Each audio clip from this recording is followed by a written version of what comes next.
नमस्कार दोस्तों, आज मैं बताने वाला हूँ ओल्ड फ़ोन के जितने भी ऐप्स हैं न्यू फ़ोन में कैसे आप जो है ट्रांसफ़र कर सकते हैं। वही ऐप न्यू फ़ोन में दोबारा इंस्टॉल करने जाएंगे तो आपको बहुत सारा इंटरनेट की ज़रूरत पड़ेंगे। बट आज जो मैं तरीका बताने वाला हूँ इससे आपके ओल्ड फ़ोन की जितने भी ऐप हैं न्यू फ़ोन में ईजिली ट्रांसफ़र कर सकते हैं।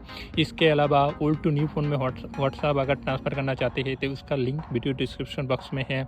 इसके अलावा टेक्स्ट, कॉन्टैक्ट एंड SMS अगर ओल्ड टू न्यू फ़ोन में ट्रांसफ़र करना चाहते हैं उसका भी वीडियो लिंक डिस्क्रिप्शन बॉक्स में है, आप चाहे तो चेकआउट कर सकते हैं। तो चलिए शुरू करते हैं ओल्ड टू न्यू फ़ोन में ऐप ट्रांसफ़र।